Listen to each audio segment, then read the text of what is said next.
दिगंबरा दिगंबरा श्रीपाद दिगंबरा दिगंबरा दिगंबरा श्रीपाद दिगंबरा दिगंबरा दिगंबरा श्रीपाद दिगंबरा.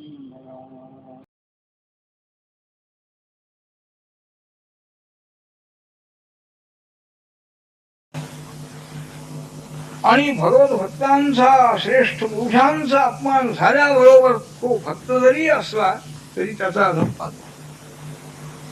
भक्ती मार्गामध्ये हे मोठं पथ्य आहे. कुणाही जीवाचा नघडो मत्सर परम सर्वेश्वर पूजनाचे तुकाराम महाराज सांगताय.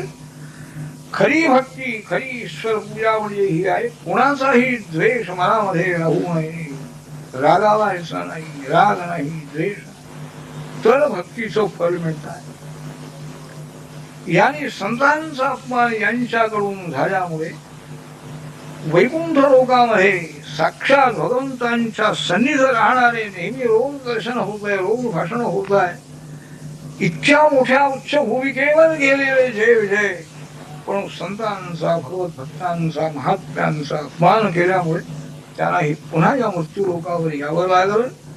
आणि सर्वात अत्यंत मोठी वाईट झालेली गोष्ट म्हणजे देवावरती प्रेम करणारे जय विजय भक्ती करणारे ते देवाचे शत्रू म्हणून त्यांना 3 जन्म घ्यायला लागले.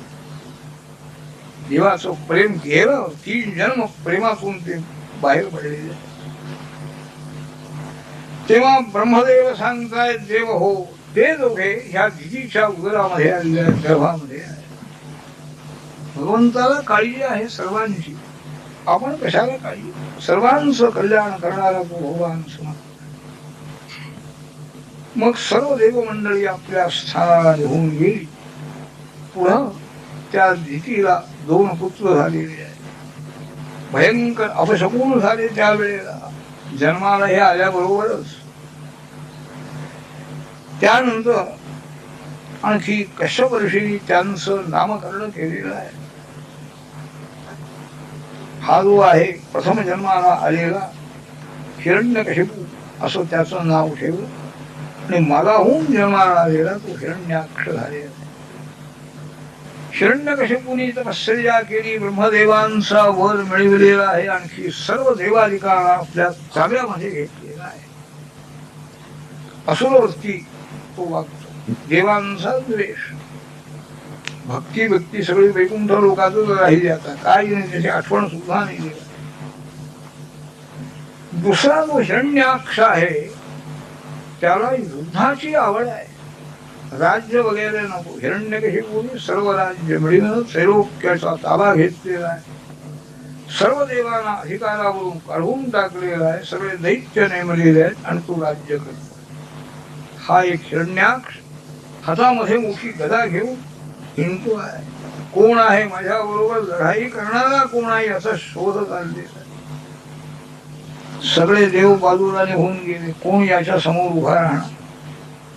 भीतीग्रस्त झाली. पुढं वरुणाने काही राजसूय यज्ञ केला असं त्याने ऐकलं. वरुण लोकामध्ये गेलेला आहे तो हिरण्याक्ष. त्याला सांगितलं वरुणा तू मोठा पराक्रमी आहेस असं मला समजलं म्हणून मी आलेलो आहे. माझ्या बरोबर युद्ध कर म्हणाले. त्या वरुणाने सांगितलं बाबा तुझ्या बरोबर युद्ध करणारा आहे, जन्माला आलेला आहे, जा तिकडं. मी काही आता युद्ध वगैरे करत नाही म्हणे, सोडून दिले सगळं. पण पुरा शासन करणारा असा एक समर्थ वीर हा निर्माण झालेला आहे. जा तू शोध करून त्याच्याबरोबर लढाई. आलेला आहे बाहेर तो हिरण्याक्ष. कुठं आहे. हरी आहे म्हणाले त्याचं नाव. नारद ऋषी समोर आले. काय नारदा तो हरी म्हणून उत्पन्न झालेला आहे. कुठं आहे तो हरी. चल म्हणाले दाखवतो. त्याला घेऊन आले. वराह नुकतेच त्या पृथ्वीला घेऊन वर आलेले होते आणि ती जलावरती तिची स्थापना करण्याचं कार्य त्यांचं चाललेलं. हिरण्याक्ष मोठी गदा घेऊन आलेला आहे. त्याच्याकडे पाहिल्याबरोबरच तो हसायला लागला. हा तर रानात राहणार एक पशु आहे म्हणाले वरा. हा काय लढाई करणार. आता काही निमित्त पाहिजे. म्हणून तो म्हणतो, अरे ही पृथ्वी आमची आहे, म्हणजे जेवढं मिळालेलं आहे ते सगळं आमचंच आहे असं समजणाऱ्यापैकी हा दैत्य आहे. सर्व ही स्थान आमचं आहे असं समजतो आहे हिरण्या. तुमचं काही नाही आहे, देवांचं सर्व स्थानावर आमचा अधिकार आहे. ही पृथ्वी मुकाट्याने सोडून दे, नाही तर तुझा नाश करावा लागेल. आजपर्यंत अनेक दैत्यांचा तू नाश केलेला आहे असं मी ऐकलेलं आहे. आज माझ्या समोर तू आलेला आहे, उभा राहायचं, तुझा मी नाश करणार आहे आणि सगळ्या एकंदर आमच्या बांधवांच्या ऋणातून मी मुक्त होणार आहे. वराह भगवान ऐकतायत नुसतं, त्यांचं ते काम व्हायचं होतं, पृथ्वीची स्थापना करायची.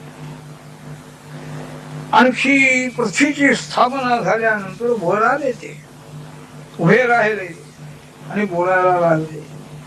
काय बाबा, सत्यम वयंभो वनगोचराम मृगा युष्मद्धान मृगे ग्रामसिंहा.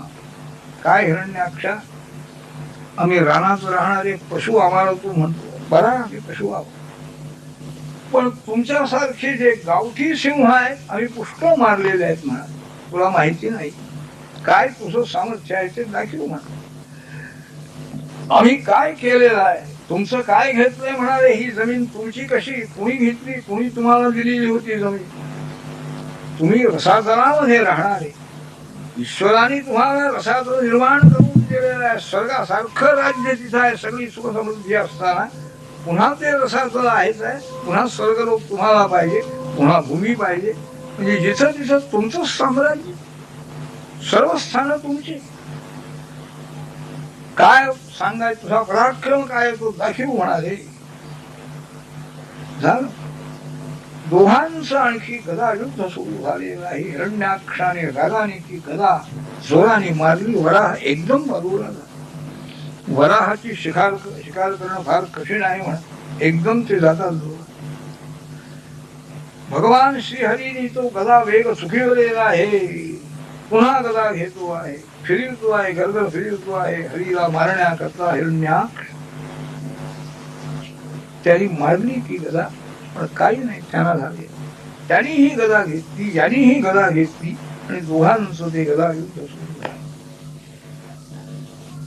मायाशक्तीनं वराहरूप धारण करून आलेले भगवान श्रीहरी हिरण्याक्षा बरोबर युद्ध करत आहेत.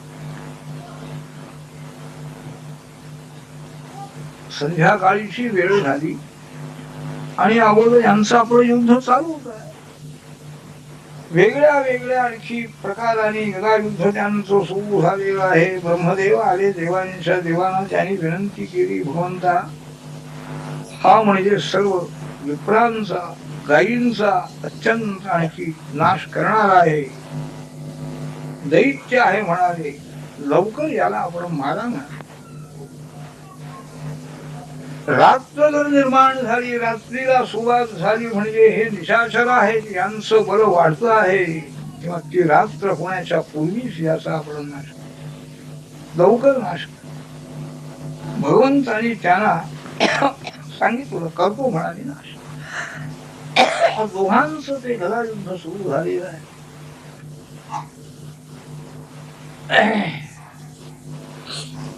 त्या हिरण्याक्षाने आपली गदा एकदम भगवंतांच्या हातावर फेकली आणि भगवंतांच्या हातामध्ये असलेली गदा खाली पडली.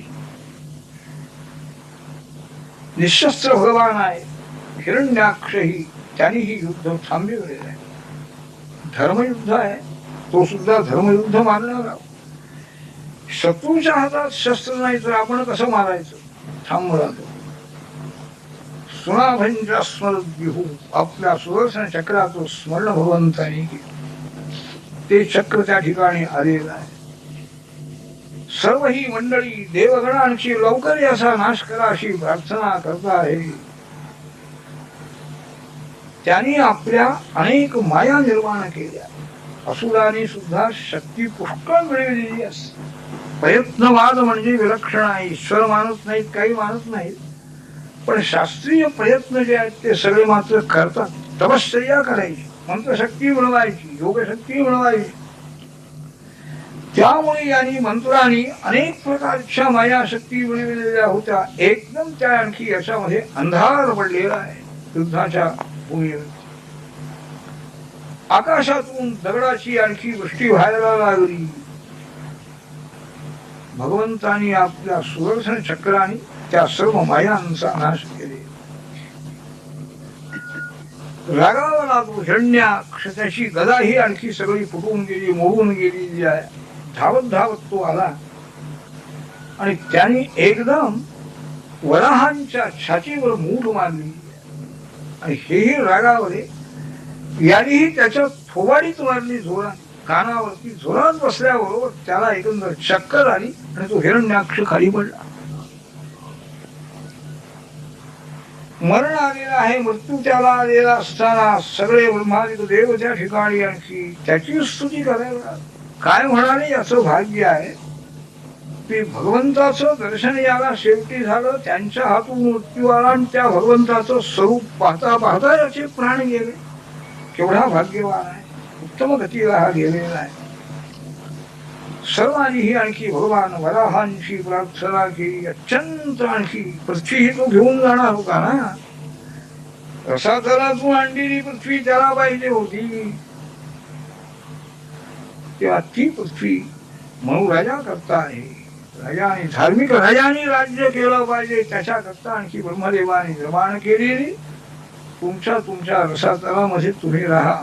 इकडे आधी दैत्य जो हिरण्याक्ष, या हिरण्याक्षाचा आणखी भगवान श्रीहरीने वराहाने याप्रमाणे नाश केलेला आहे. असं हे दिव्य चरित्र मैत्रेय महर्षीने विदुरजींना सांगितलेलं आहे. शुकाचार्य महाराजांनी हे चरित्र आणखी परीक्षित राजाला सांगितलं. याचं जर श्रवण केलं श्रद्धेनं तर सर्व ही पातकांचा नाश होतो आहे. असं हे याप्रमाणे आणखी हा कसा भाग समाप्त झालेला आहे. कायेन वाचां सेन्द्रियेण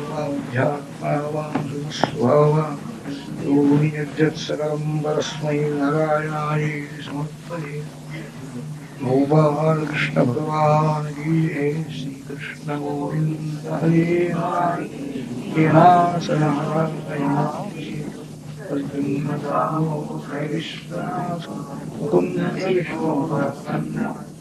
श्री कृष्ण गोविंद हरे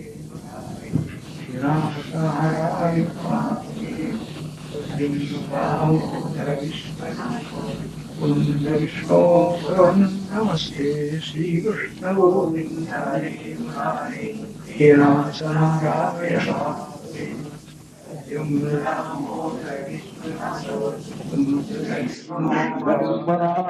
दिगंबरा श्रीपाद दिगंबरा दिगंबरा दिगंबरा श्रीपाद दिगंबरा दिगंबरा दिगंबरा श्रीपाद दिगंबरा. योऽन्तःपरिश्रमवाचमिमां प्रसुप्तां सञ्जीवयत्यखिलशक्तिधरस्वधाम्ना अन्यांश्च हस्तचरणश्रवणत्वदादीन् प्राणान् नमो भगवते पुरुषाय तुभ्यम्. मूकं करोति वाचालं पङ्गुं लङ्घयते गिरिं यत्प्रपादमहं वन्दे परमानन्दमाधवम्. आपदामपहर्तारं दातारं सर्वसम्पदां लोकाभिरामं श्रीराम भूयो भूयो नमाम्यहम्. यत्र यत्र रघुनाथकीर्तनं तत्र तत्र कृतमस्तकाञ्जलिः. बाष्पवारि परिपूर्णलोचनं मारुतिं नमत रक्षसान्तकम्. पुस्तकजपवटहस्ते वरदाभयचिह्नचारुबाहुगते कर्पूरामरदेहे वागीश्वरिचूर्या हरये नमः हरये नमः. श्रीगणेशाय नमः. श्रीगुरुचरणारविन्दाभ्यां नमः. शौनकौवाच महीं प्रतिष्ठा मध्यस्थसौते स्वयंभो मनुः कान्यन्वतिष्ठद्वाराणि मार्गाय अवगजन्मना. शुकाचार्य महाराज परीक्षित राजाला सांगत आहे. विदुर आणि मैत्री यांचा संवाद चालू आहे. हिरण्याक्ष वध केला वराहाने, पुढं काय झालं, मनुराजाने राज्य कसं केलं, त्याच्या मुली मुलं वगैरे त्यांच्यापासून काय काय संतती झाली हे विदुरजीने विचारलेलं आहे. ब्रह्मदेवांचे जे मानसपुत्र सर्व ऋषी मंडळी, त्यांचा गृहस्थाश्रम कसा झाला, प्रवृत्ती मार्गाकडे कोण गेले, निवृत्ती मार्गाकडे कोण गेले, हे सर्व ही सांगा म्हणून त्यांनी प्रार्थना केली विदुरजींनी. ब्रह्मदेवाने जी सृष्टी केलेली आहे त्या सृष्टीचं थोडक्यामध्ये वर्णन मैत्रेयाने केलं. सर्व ही देवांना निर्माण केलं. गंधर्व आहे, देवयोनी 10 प्रकारच्या सांगितलेल्या आहेत त्याने.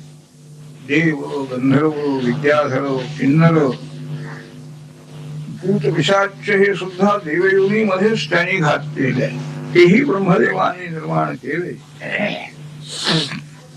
आणि नंतर हा मनुराजा आणि त्याची स्त्री आपल्या शरीराचे 2 भाग करून त्या दोघांना त्यांनी गृहस्थाश्रम हा उत्तम प्रकाराने करा, राज्य कारभार करा, धर्म प्रसार करा अशी आज्ञा केली.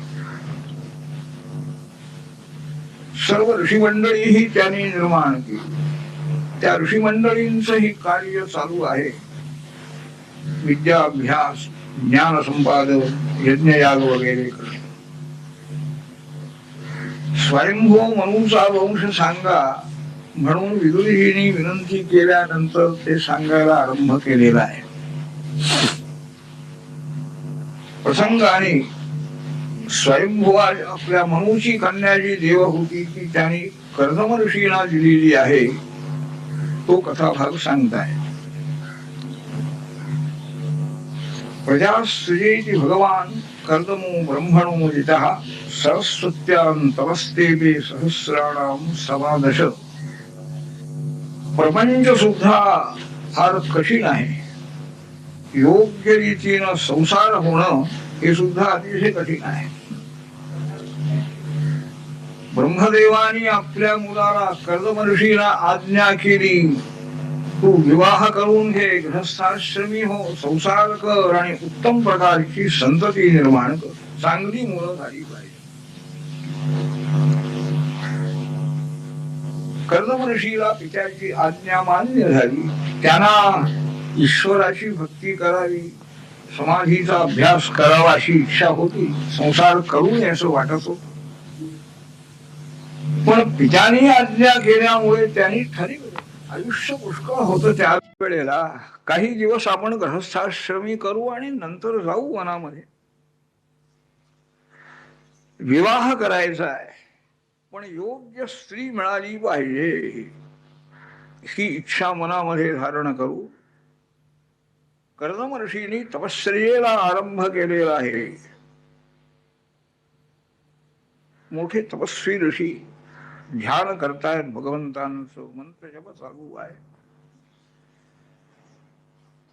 10,000 वर्षापर्यंत तपश्चर्या केली. चांगली गृहिणी मिळाली पाहिजे हे मुख्य आहे. त्याशिवाय गृहस्थाश्रम हा योग्य ठरणार. ब्रह्मदेवांची आज्ञा, अखंड भगवंतांचं ध्यान आहे, जप आहे, पूजा आहे, चालू आहे. 1 दिवस 2 दिवस नाही, 10,000 वर्षापर्यंत. कृतयुगाचा काल, आयुष्य भरपूर आहे. आणि हे ऋषी म्हणजे यांच्या तपाने आयुष्य वाढत आहे. भगवान विष्णू महादेव, विष्णू परमात्मा प्रसन्न झाले. आणखी गरुडावर बसून आकाश मंडळामध्ये आलेले आहेत. कर्दम ऋषींनी त्यांचं दर्शन घेतलं. कौस्तुभ मणी आहे कंठामध्ये, किरीट कुंडल धारण केलेली आहे, शंख चक्र गदा पद्म हे धारण केलेलं आहे आणि गरुडावर बसून आलेले आहे. साष्टांग नमस्कार कर्दम ऋषींनी घातला. आपली इच्छा पूर्ण झाली. भगवंताचं दर्शन व्हावं आणि त्यांनी मार्गदर्शन करावं. संसार कसा करायचा हे देवाने सांगितलं पाहिजे. त्याकरता इतकी तपश्चर्या केली.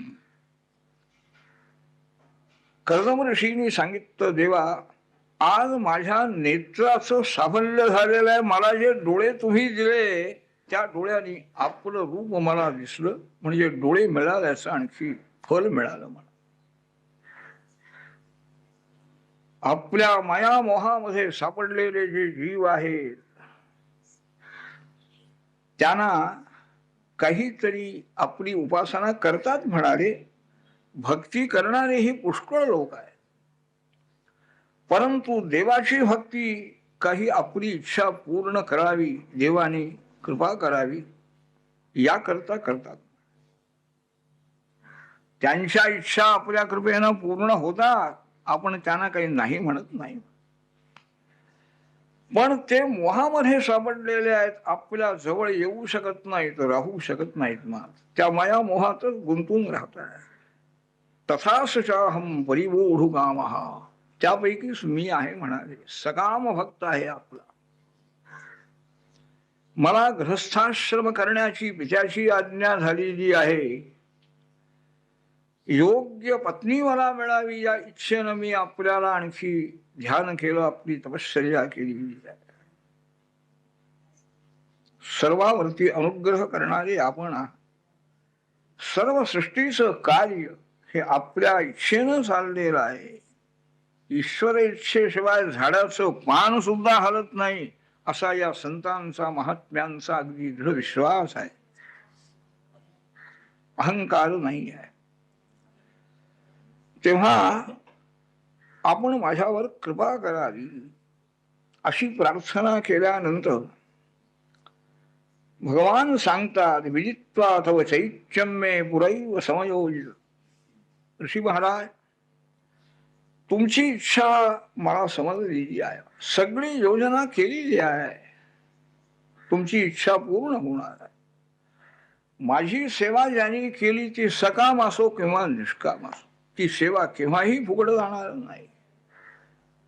1-2 दिवसामध्ये सम्राट राजा म्हणून ह्या ब्रह्मावर्तामध्ये राहून राज्य करतो आहे. सप्तद्वीपयुक्त पृथ्वीचं राज्य करतो आहे. तो आपल्या स्त्रीला आणि मुलीला बरोबर घेऊन तुमच्या आश्रमामध्ये तुम्हाला भेटण्याकरता येईल म्हणाले. आणि आपली कन्या ही तुम्हाला समर्पण करी. सम्राट राजाची कन्या ही राजाने या कर्दम ऋषींना द्यावी म्हणून मध्यस्थी, विवाहाचे मध्यस्थ कोणीतरी लागतो ना, त्याशिवाय विवाह जमत नाही. योग्य मध्यस्थानी सगळं कार्य होतं. इथं प्रत्यक्ष भगवानच मध्यस्थ आहे. त्याला जाऊन सांगितलं, तुझी मुलगी ही ऋषींना दे. आणि तो राजा तिकडे येणार म्हणून सांगायलाही यांच्याकडे ते आले. तो राजा येणार आहे आणि ती तुम्ही मान्यता द्या आणि विवाह करा. तुम्हाला योग्य ती मुलगी आहे असं स्वतः भगवान सांगताय.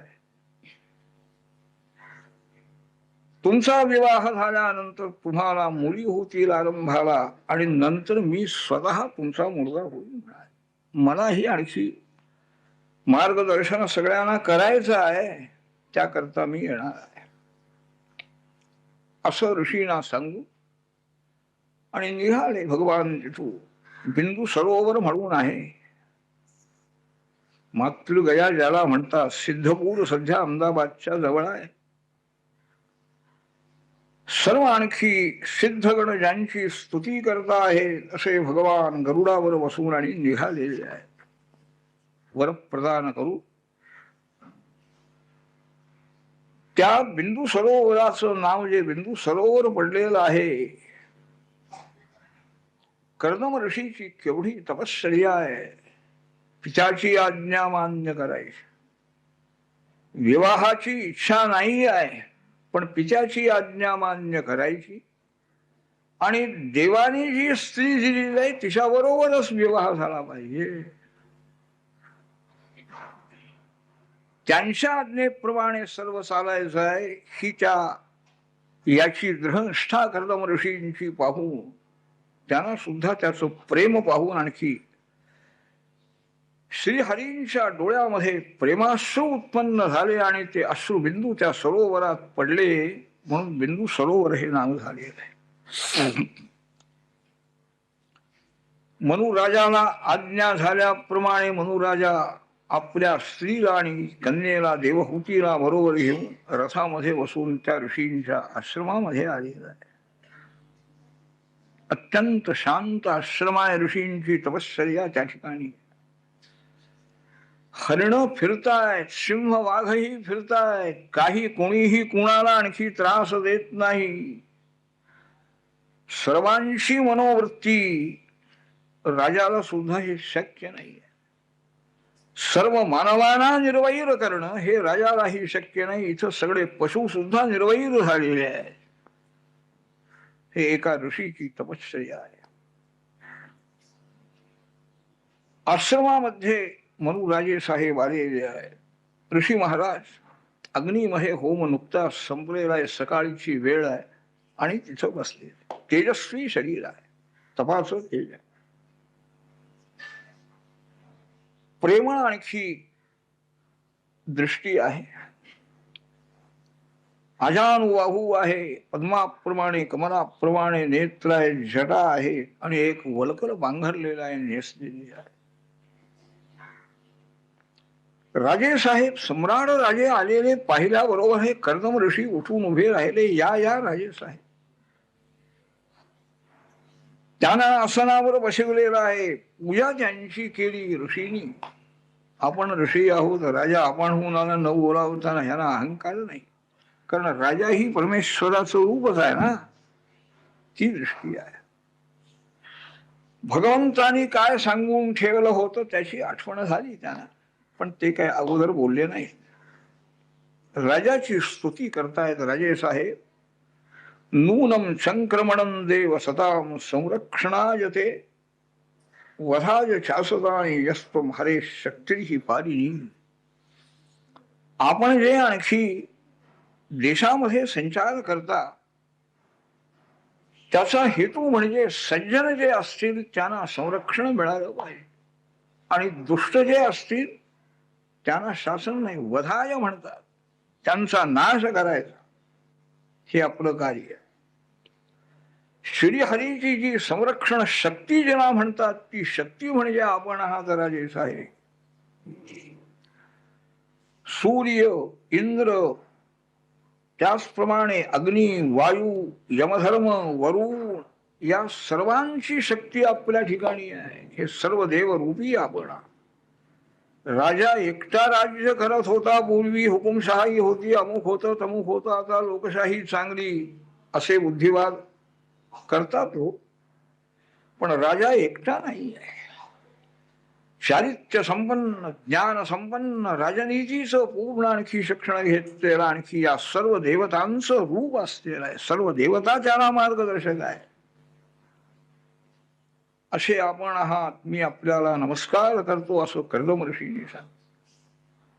आणि विचारलं, महाराज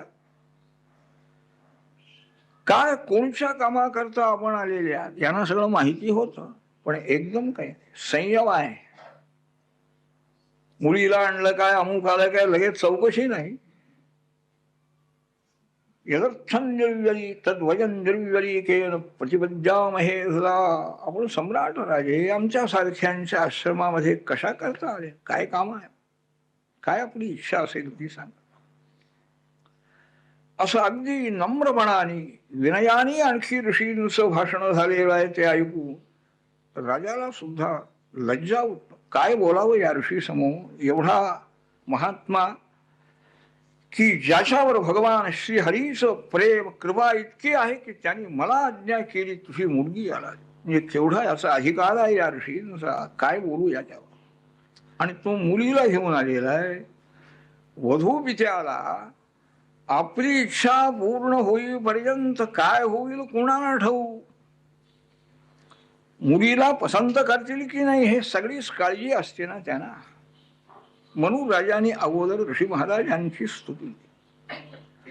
सृष्टीकर्ता ब्रह्मदेवाने आपल्या मुखापासून आपल्याला म्हणजे तपस्वी ब्राह्मणांना उत्पन्न केले. त्यांनी तपश्चर्या करावी, ज्ञान संपादन करावं, योगाभ्यास करावा आणि मनामध्ये कोणीचीही आसक्ती ठेवू नये. अलंबट राहिलं पाहिजे, निर्लोभ. तुम्हाला प्रथम निर्माण केलं ब्राह्मणानं आणि तुमच्या संरक्षणाकरता आम्हाला क्षत्रियांना निर्माण केलेलं आहे. हे विचार ऐकण्यासारखे आहे. समाजशुद्धी, समाजाचं कार्य करणाऱ्या लोकांनी हे लक्षात ठेवलं पाहिजे.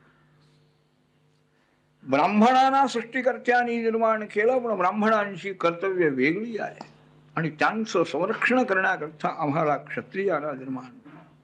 हृदयं तस्यहि ब्रह्म क्षत्रभंगम प्रचक्षते. सम्राट राजा म्हणू प्रसिद्ध समाजशास्त्रज्ञ तो सांगतोय, आपण ब्राह्मण म्हणजे त्या सृष्टीकर्त्या परमात्म्याचे हृदय आहात आणि बाकीचं शरीर म्हणजे आम्ही क्षत्रिय आहोत. म्हणून दोघांनीही एकमेकांचं संरक्षण करावं अशी त्याची इच्छा आहे देवाची. तुमची ज्ञानशक्ती, तपशक्ती आम्हाला मिळावी, उपयोगी पडावी आणि आम्ही तुमचं रक्षण.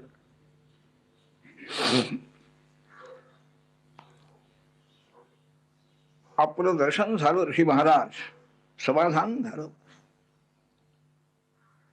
धर्म रक्षण करणारे भगवान श्रीहरी यांनी मला आज्ञा केलेली आहे.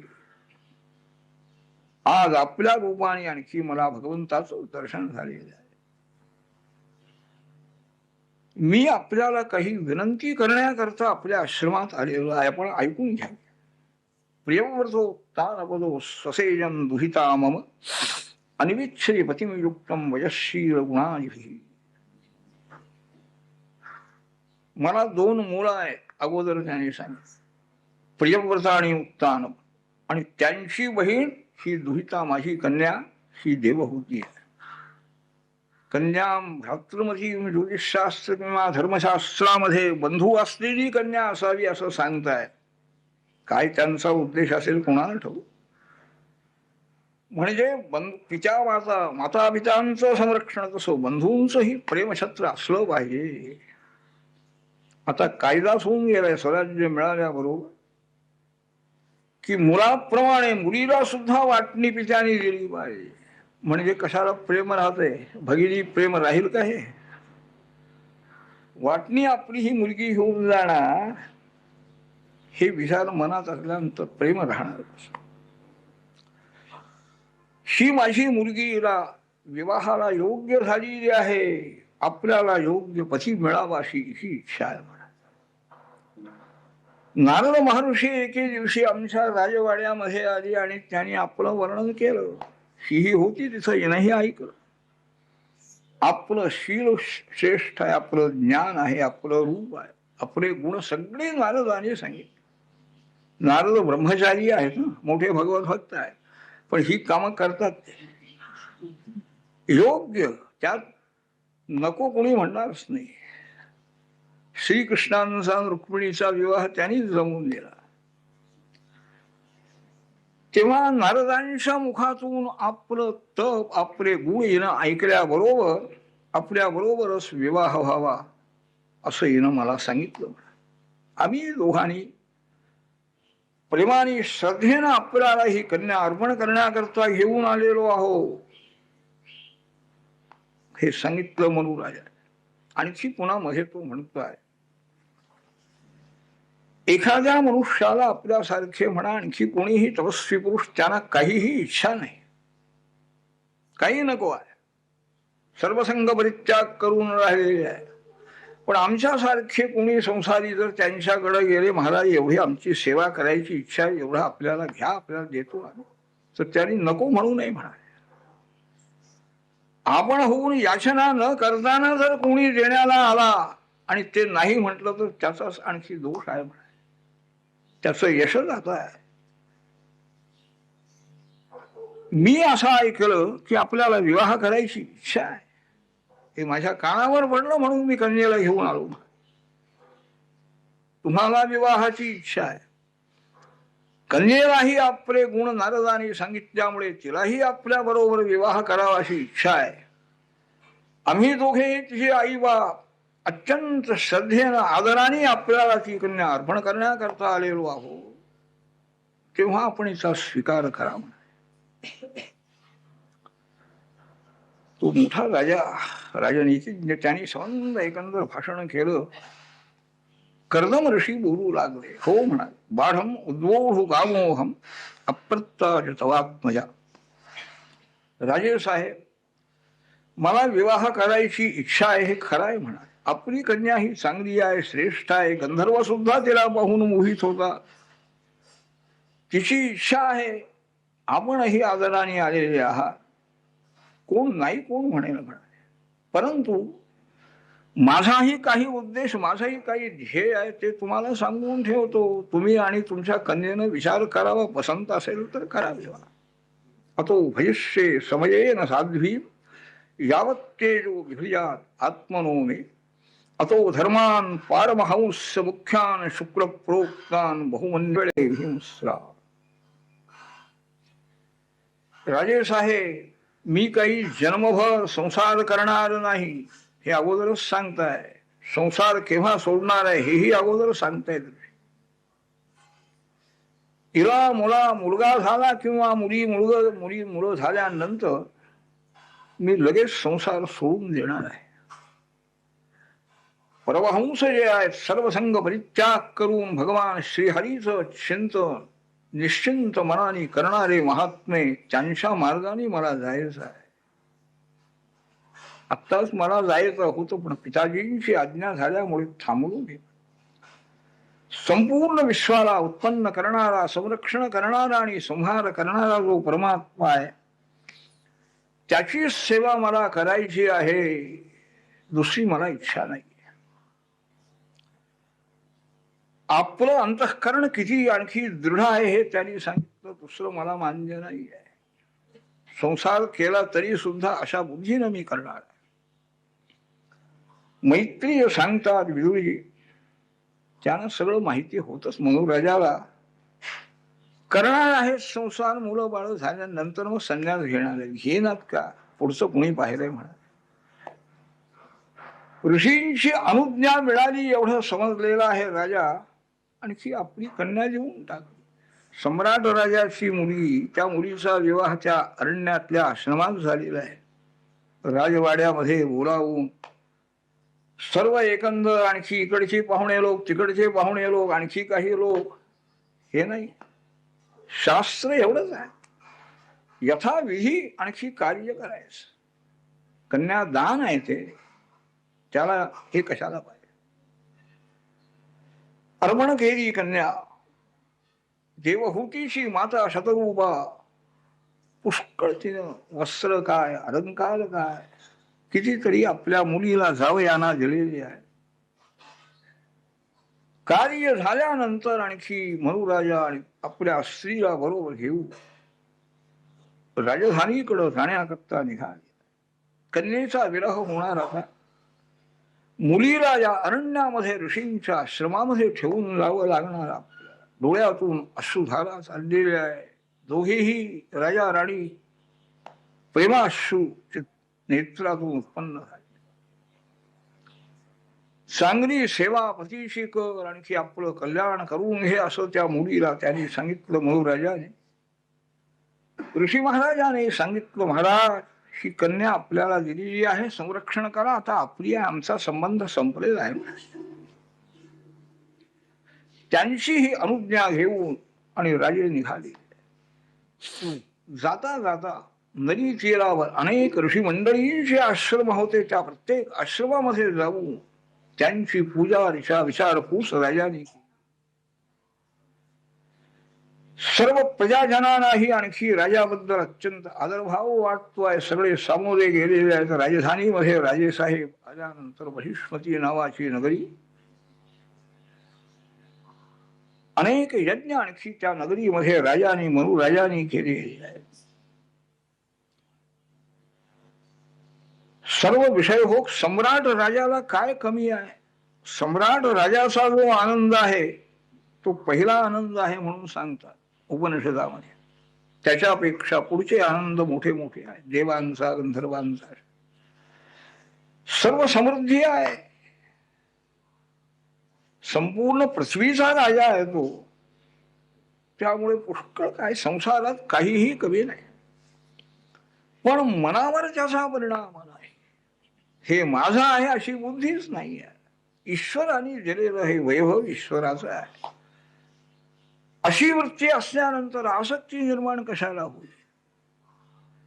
माझा आहे हे वाढलं पाहिजे, टिकलं पाहिजे, वगैरे वगैरे विचार माझा आहे अशी समजूत असल्यानंतर होणार आहेत ना, ते काही नाही. अनेक यज्ञ केलेले आहे, पुष्कळ संसार सुखाचा भोगही पुष्कळ घेतलेला आहे अनासक्त. तो मनुचा काळ युगानाम एक सप्ततीम मैत्रेय ऋषी सांगतात. 71 युग मनुचा राज्यासाठी मनुराजा, म्हणजे 4 युग अशी 71 युग जायची आहे. म्हणजे किती काळ त्याला आणखी आयुष्य मिळालेलं आहे, राज्य मिळालेलं आहे. भगवान वासुदेवाची भक्ती अखंड चाललेली आहे, कथा श्रवण चाललेला आहे, रोजचा काल काही काळ त्याच्याकरता ठेवलेला आहे. संचार जरी असला देशामध्ये तरी हे सगळं चालू आहे. भगवंताच्या कथा श्रवण करणं, पूजा अर्चा करणं. ऋषी मंडळींनी त्यांच्याकडे येऊन त्यांना विचारलं, राजे साहेब, सर्वांचे धर्म आम्हाला समजावून सांगायला. मनुराजा मोठा धर्मज्ञ हो. ऋषींच्या आणखी प्रार्थनेप्रमाणे मनुराजाने सर्वांचे धर्म सांगितले. 4 वर्ण, 4 आश्रम, राजधर्म सांगितले, राजदूताचे धर्म सांगितले. राजदूत कसा असला पाहिजे, परप्रांतामध्ये परदेशामध्ये राहणाऱ्या राजदूताची एकंदर गुण कोणचे आहे हे सगळं त्याने समजावलं. असं हे राजाचं राज्य सांगितलं. आजी राजा म्हणून याचं चरित्र आपल्याला सांगितलं. आता कर्दमर्षी आणि देवहूती यांचं चरित्र सांगतात. पितृभ्याम प्रस्थिते साध्वी पतिम इंगित कोविदा नित्यम पर्यशरत प्रीत्या भवानी व भवम प्रभुम. माता पिता हे आपल्या राजधानीला निघून एकटी देवहूती त्या आश्रमामध्ये अरण्यामध्ये राहिलेली आहे आणि सेवा करती आहे पतीची. इंगित कोविदा म्हणून म्हणतात मैत्रेय ऋषी. इंगित म्हणजे पतीच्या मनामध्ये काय आलेलं आहे हे लगेच समजायचं, सांगण्याची वाट पाहिजे नाही. हे ज्ञान आहे. प्रेम इतकं विलक्षण आहे, आदरभाव इतका आहे की ते इंगित समजून येतं. आणि हे सगळं समजून घेऊ आज सेवा, पूर्ण विश्वास पतीच्या तपःप्रभावावर.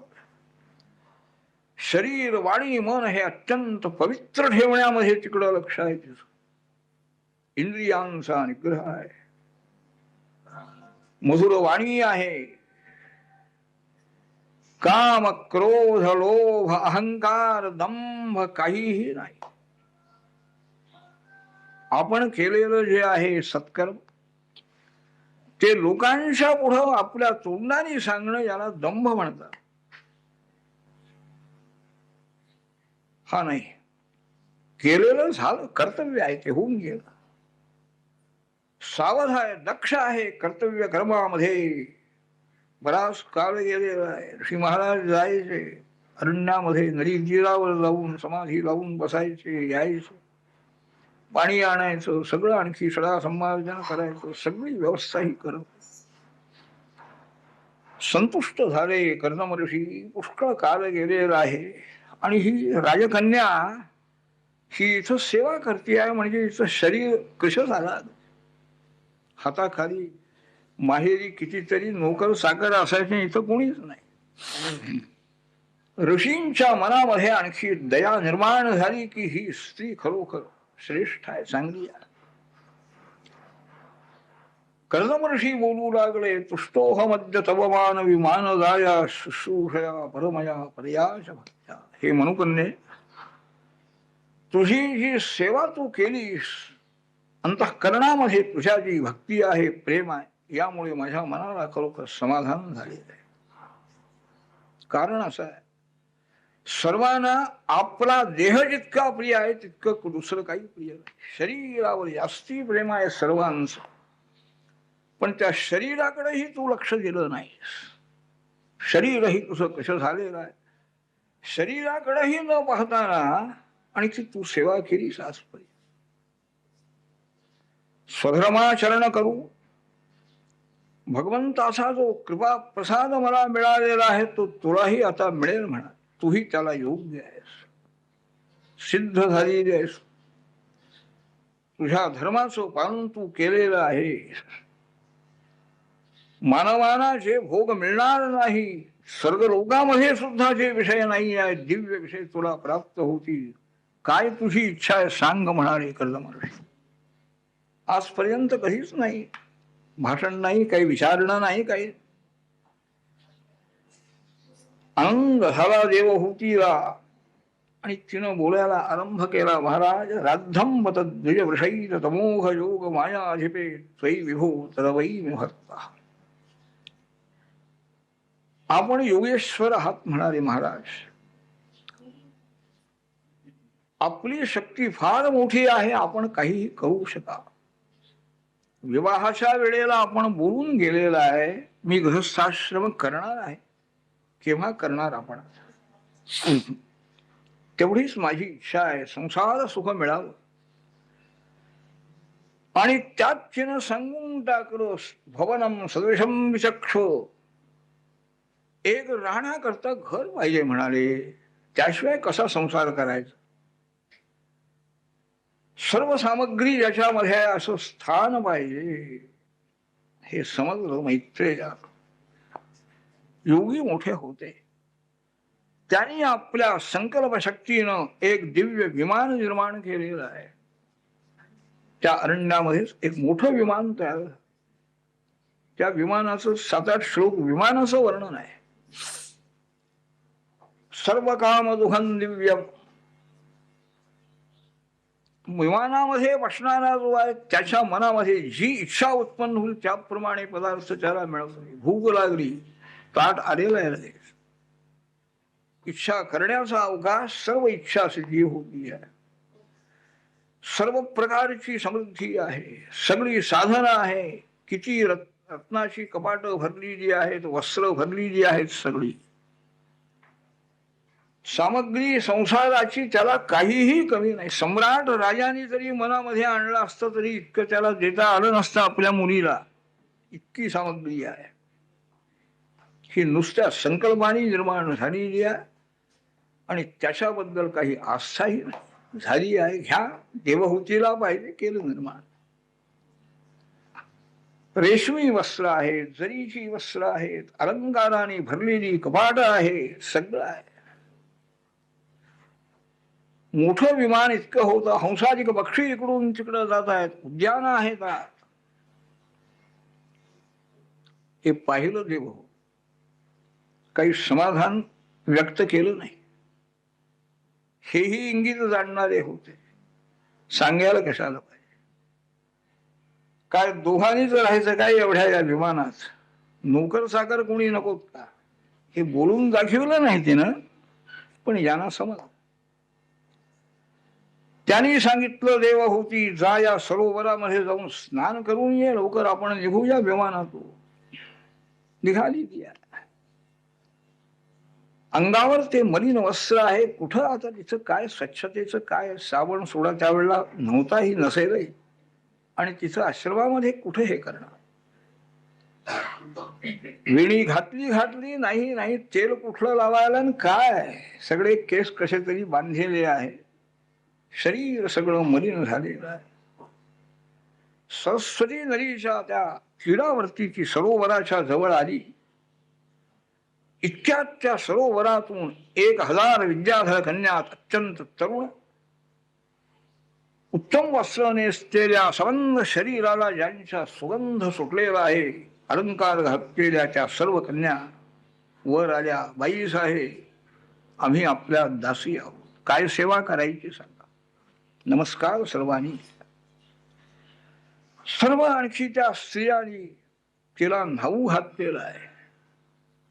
तेल लावू उत्तम वस्त्र आणखी रेशमी वस्त्र तिला दिलेली आहेत, अलंकार दिलेले आहे, भोजन दिलेलं आहे, उत्तम प्रकारचं भोजन झालं, अमृत पाजलेलं आहे.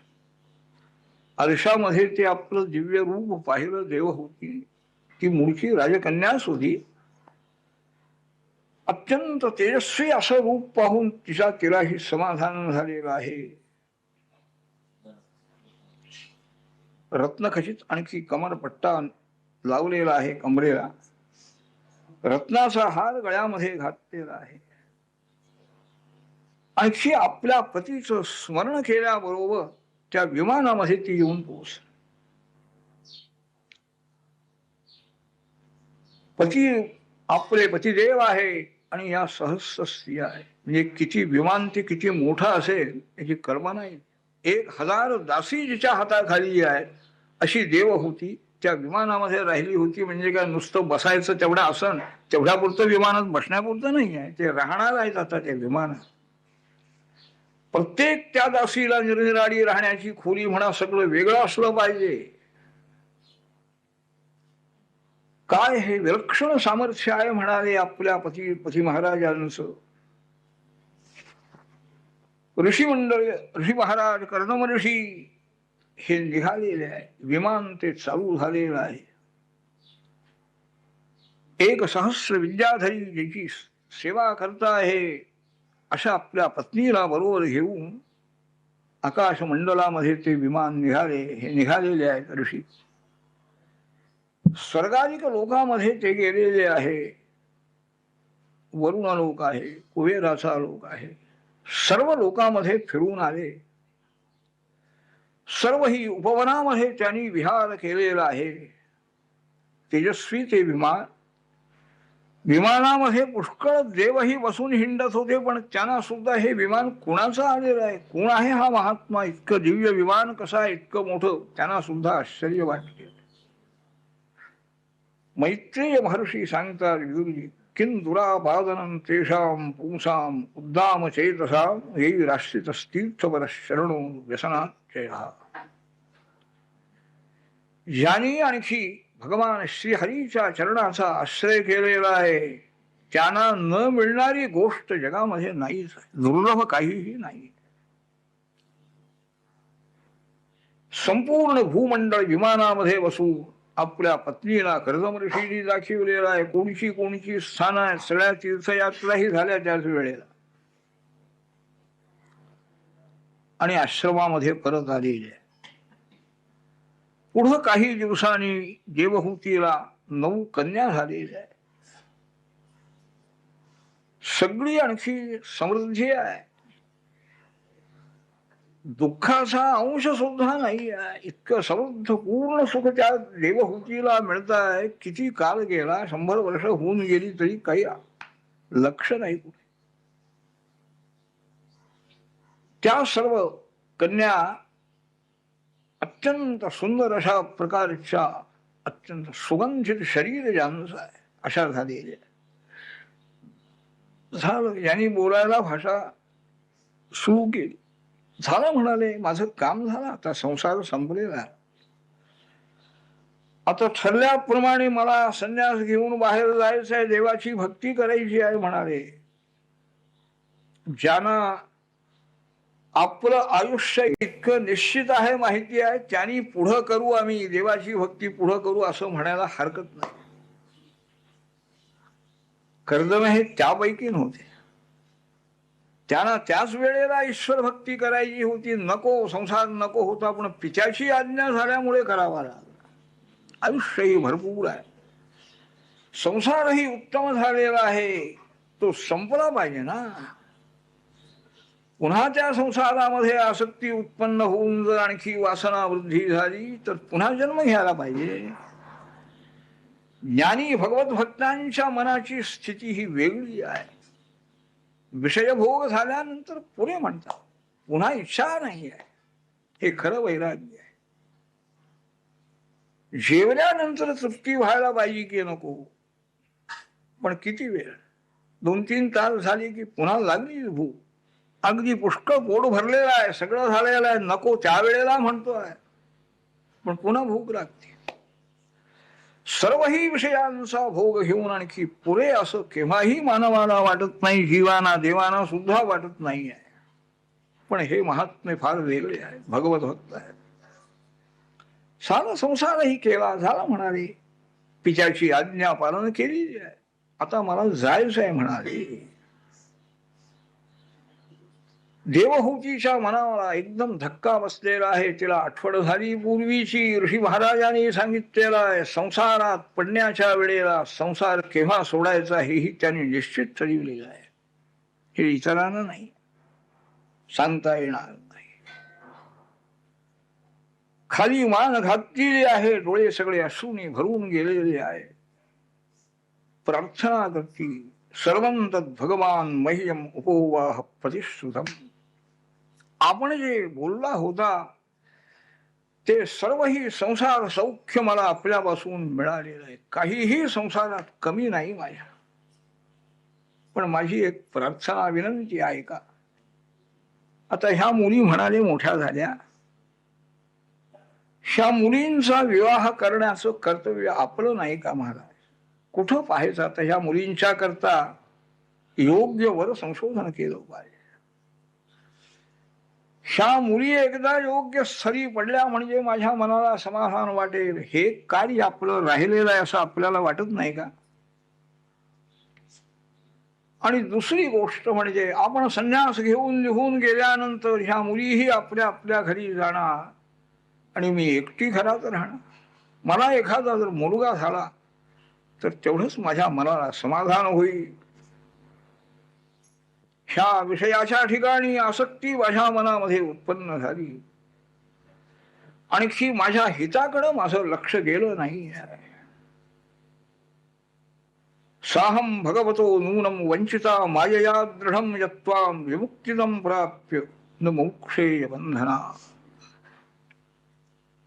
ईश्वराच्या मायेचं आवरण इतकं माझ्या चित्तावर पडलेलं आहे की मला माझं कल्याण कसं करून घ्यावं हे समजलं नाही. आपल्यासारखे मोक्ष देण्याची इच्छा, मोक्ष मागितला असता तरी मुक्तही मला आपण केला असत. पण आत्तापर्यंत आणखी संसारातच राहण्याची माझी इच्छा, हीच वासना माझ्या मनामध्ये राहिली. हे माझं दुर्दैव आहे. खिन्न झाली, निराश झाली. आणखी ऋषी महाराज निघून जातात की काय असं तिला दुःख झालेलं आहे. दया आली कर्दम ऋषीना. देवानेही सांगून ठेवलंच त्यांना. त्यांनी सांगितलं, राजकन्ये का तू दुःख का करतेस म्हणाले. भगवान श्रीहरी तुझे पुत्र होणार आहे त्यांनीच सांगितले म्हणाले. तूही पतिव्रता स्त्री आहेस, इंद्रिय निग्रह आहे, सगळी व्रत वगैरे सगळे ईश्वराची भक्ती सगळी तू करते आहेस म्हणाले. दान धर्म तुझ्या हातून झालेला आहे. ईश्वराच्या भजनाकडे अधिक अधिक लक्ष दे म्हणजे झालं म्हणाले. म्हणजे तोच परमात्मा आणि तुला उपदेश करून तुला मुक्त करी. विदुरी देवहूतीनं आणखी आपल्या पतीची आज्ञा मान्य केली. आणखी भगवान श्रीहरीची भक्ती करण्याकडे जास्तीत जास्त तिचं लक्ष लागलेलं आहे. बराच काळ गेल्यानंतर तिच्या गर्भामध्ये भगवान श्रीहरी प्राप्त झालेले आहे. आणखी योग्य वेळी कपिल मुनींचा अवतार झालेला आहे. भगवान श्रीहरी त्या देवहूतीपासून प्रगट झाले, अवतीर्ण झाले. अप्सरांचं नृत्य झालं, गंधर्वांचं गायन झालेलं आहे. ब्रह्मदेव हे स्वतः ऋषीमंडळींना बरोबर घेऊन त्या कर्दम ऋषींच्या आश्रमामध्ये त्यांना भेटण्याकरता आलेले आहे. ब्रह्मलोकात अवतार भगवंतांनी घेतलेला आहे त्यांना माहिती आहे ब्रह्मदेवांना. ब्रह्मदेवानी त्या कर्दमांची आणखी स्तुती केली. तया मे पचिस्तात कल्पिता निर्व्यरी गदहा जन्मे संजगृहे वाक्यम भवान मानद मानय. कर्दमा, माझी पूजा तू केलीस म्हणाले. पूजा म्हणजे काय की मी सांगितल्याप्रमाणे तू वागलास, माझी आज्ञा मान्य केली, संसार केलेला आहेस तू, हीच माझी पूजा आहे. पित्याला पुत्राने पूजा करावी अशी इच्छा नाही आहे, पण आज्ञा पालन करणं हीच आणखी पित्याची पूजा आहे. तू केली आहेस, माझी आज्ञा पूर्ण पालन केली, शास्त्राज्ञेचं पालन केलं. आता ह्या मुली तुझ्या आहेत, विवाहाला योग्य झालेल्या आहेत. त्यावेळेला काय जास्ती वय झालेला असा काही कायदाही नव्हता आणि इच्छाही लोकांची नव्हती. तशा त्या योग्य झालेल्या. हे ऋषी माझ्या बरोबर आणलेले आहेत म्हणाली याना. देवहूतीला काही काळजी करावी लागली, स्वतःच्या लग्नाकरता ही काळजी करावी लागली नाही. आणि हे पती निघून गेल्यानंतर मुलींचं लग्न कोण करेल तीही काळजी करावी लागली नाही. ब्रह्मदेवच सगळी त्याची योजना केली. ब्रह्मदेवच ब्रह्मसूत्र लिहून ठेवतात म्हणा ब्रह्मदेव. ही मुलगी कोणाला द्यायची, कोणची मुलगी कोणत्या मुलाला, हे सगळं त्यांनीच ठरवून ठेवलेलं आहे. आधी जन्माला आल्याबरोबरच लिहून ठेवतात. हे ऋषी आलेले आहे. या ऋषीना तुझ्या या कन्या तू अर्पण कर म्हणा.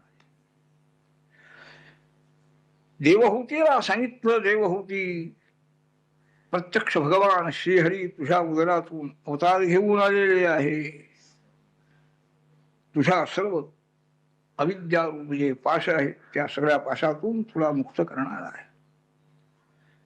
हा सर्व सिद्धांचा अधिपती कपिल या नावाने आणखी प्रसिद्ध होणार आहे.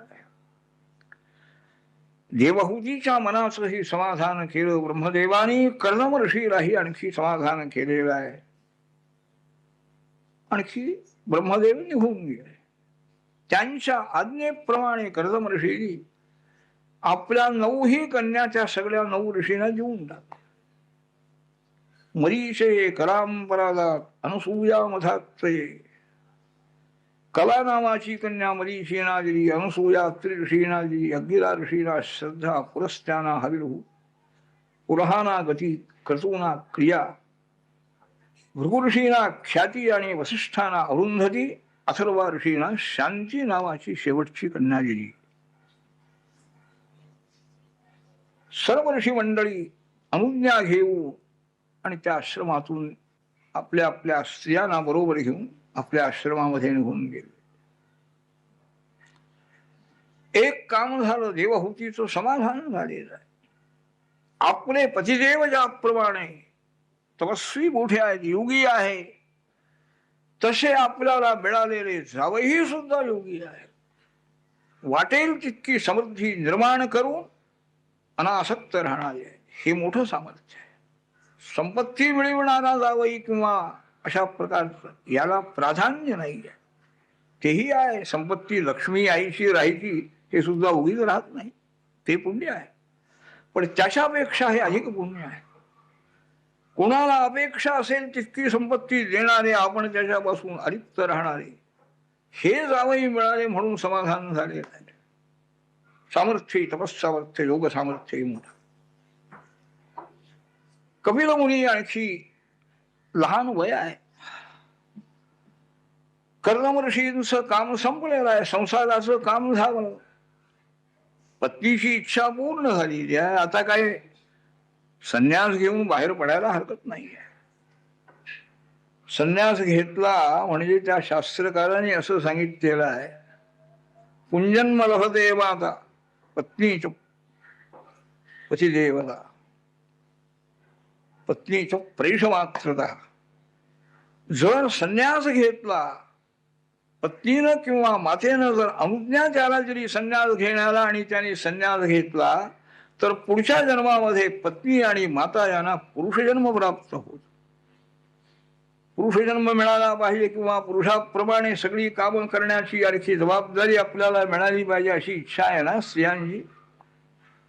पण जन्म पुरुष मिळाला पाहिजे हे मात्र कुणाला करता येणार. ही शास्त्रीय आहे, फर त्याने दाखवलेला आहे.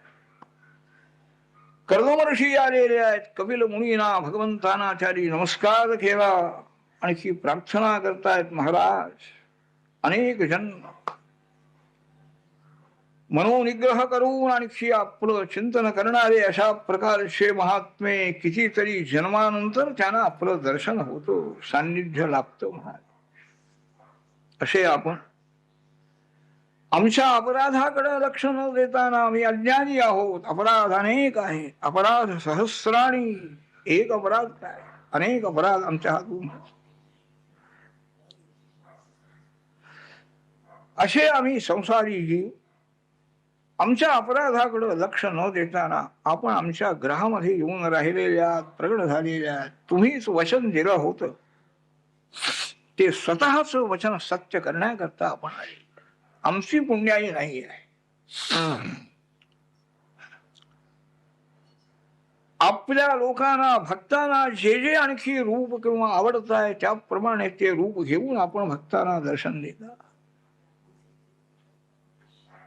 आपली सेवा करणारे अनेक आणखी मोठे मोठे भक्त आहेत. त्यांच्या सर्व कामना आपल्या कृपेनं पूर्ण होत आहे. मीही आपल्याला आता आपली अनुमती घेण्याकरता आलेलो आहे. मला आता संन्यास दीक्षा धारण करून जायचंय. वरामध्ये आपली सेवा करायची आहे. उपाधी आता संपवायचा आहे. आधीपासून संसाराची आसक्ती जर असती तर संन्यास घेऊन वनामध्ये गेल्यानंतर संसार सुटलाय का राहिलाय याचा विचार करावा लागेल. इथं ते काहीच नाही. अगोदरपासूनच तयार. केव्हा बाहेर पडायचं आहे. कपिल मुनींना सांगतायत कर्दमर्षी आपली आज्ञा मागण्याकरता मी आलेलो आहे म्हणाले.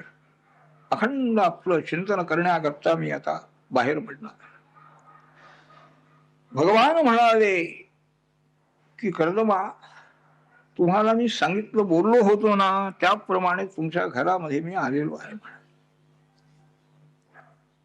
तत्व किती आहे ही सगळ्या लोकांना समजून सांगायचे आहे. असंख्यानाय तत्वानां संमताय आत्मदर्शने. तत्वज्ञान झाल्याशिवाय आत्मदर्शन होणार नाही. व्यावहारिक तत्व का असेना पण ती समजली पाहिजे. मग पारमार्थिक तत्वाचं आत्मस्वरूपाचं ज्ञान नंतर होईल म्हणा. ते बाजूलाच राहतात. ही जी व्यावहारिक तत्व म्हणा मूळ आणखी सृष्टीला कारण असलेली सगळी ती समजली नाही. दुसरंच काहीतरी मनामध्ये दिगंबरा दिगंबरा श्रीपाद हरिगंबरा